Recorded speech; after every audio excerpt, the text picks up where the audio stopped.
Have you ever watched people connect so easily, like friendship just happens for them? They walk into a room and within minutes, they're laughing with someone. They have group chats, weekend plans, people calling them just to talk. And you sit there thinking, how do they do that? Because for some people, making friends feels as natural as breathing. But for others, it feels like trying to enter a room where the door is always half closed.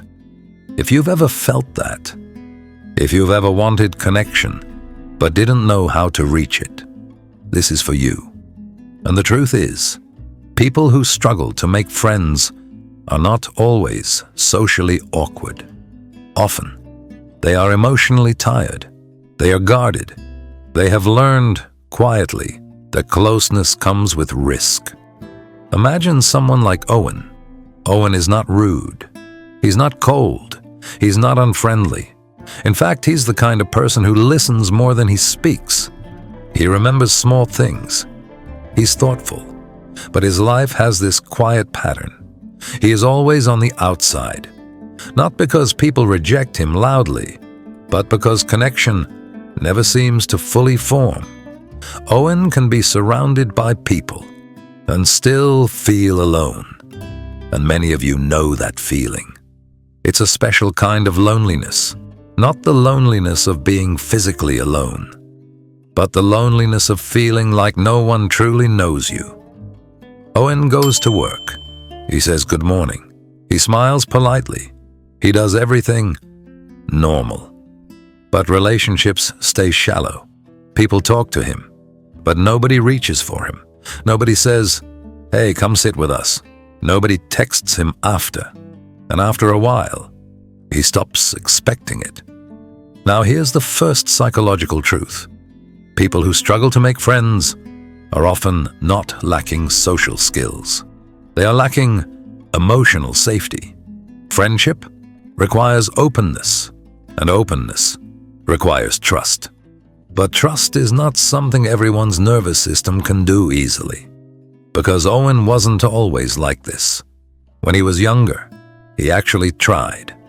In school, Owen was the kid who wanted friends badly. He would join groups. He would laugh along. He would offer kindness. But something kept happening. People would be close to him, temporarily, then drift, then disappear. He'd hear about plans he wasn't invited to. He'd see friendships forming without him. And slowly, something began to form inside him, a belief. People don't stay, and this is important. Many people who struggle socially are carrying quiet experiences of rejection, not dramatic bullying, not obvious exclusion, just enough repeated small moments of being overlooked that the brain learns closeness is temporary. So Owen grew up, and instead of being someone who chased connection, he became someone who stayed careful. Because after a while, the brain does this protective thing. It stops reaching for what hurts. Owen doesn't fear people. He fears disappointment. And many of you relate more than you admit. Because sometimes the hardest part isn't meeting people. It's believing you matter enough to be kept. One evening, Owen sits alone in a cafe. Same cafe he always goes to. Same corner seat. He brings his laptop, not because he always needs to work, but because it gives him a reason to be there. And maybe you've done that too. Maybe you've stayed busy because sitting with loneliness directly feels too heavy.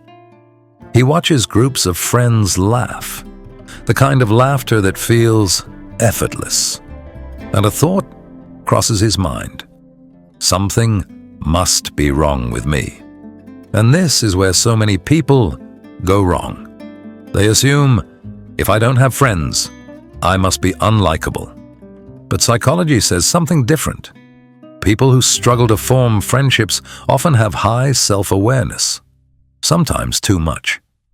They overthink everything, every word, every pause, every interaction. Owen replays conversations in his head. Did I talk too much?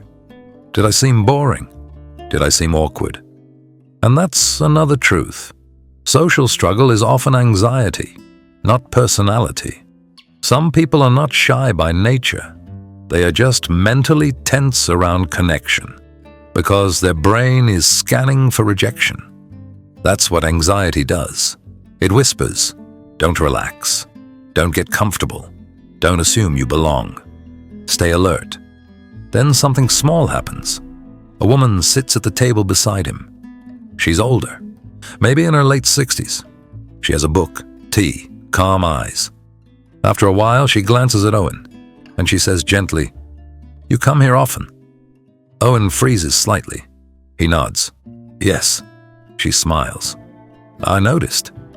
And Owen feels that familiar tension, because even simple conversation feels unfamiliar when you've been alone too long. She asks, "Do you meet friends here?" Owen hesitates. Then, almost embarrassed, he says, "No, I just like the quiet." The woman nods slowly, and then she says something that lands deeply. "You don't seem like someone who enjoys quiet. You seem like someone who learned to live with it." That sentence hits Owen harder than it should, because it's true, and many people listening right now feel it too. Some of you don't love being alone. You just got used to not being chosen. Owen laughs awkwardly, but the woman continues. People think loneliness comes from being unlikable, but most of the time, she pauses, it comes from being hurt quietly. And here is a psychological truth many don't talk about. Some people struggle with friendship because they fear emotional dependence.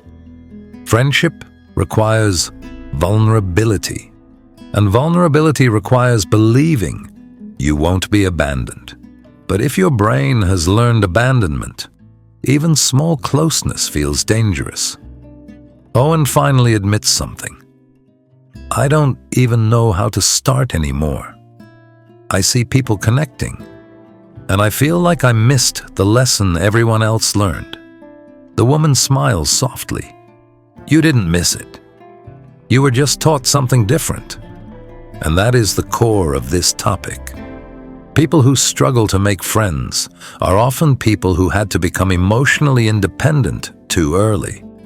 They became self-contained. They became careful because they learned needing people leads to pain. So they don't open up quickly. They don't initiate plans. They don't assume they belong. And people misread it as coldness, when it's actually fear. The woman says, friendship is not about being entertaining. It's about being present. But presence is hard when you're always bracing for rejection. Owen sits quietly, and something shifts inside him. Because for the first time, he realizes the issue isn't that he is broken. It's that his nervous system has been protecting him. If you struggle to make friends, please understand, it does not mean you are unworthy. It often means you are guarded. It often means you've been overlooked before. It often means you want connection, but your brain doesn't trust it yet. Friendship is not just social, it is emotional. And healing begins when you stop blaming yourself and start understanding yourself.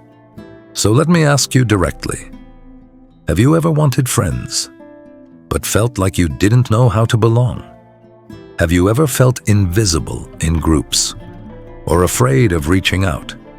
You are not alone, and there is nothing wrong with you. Sometimes you simply need safe people and time.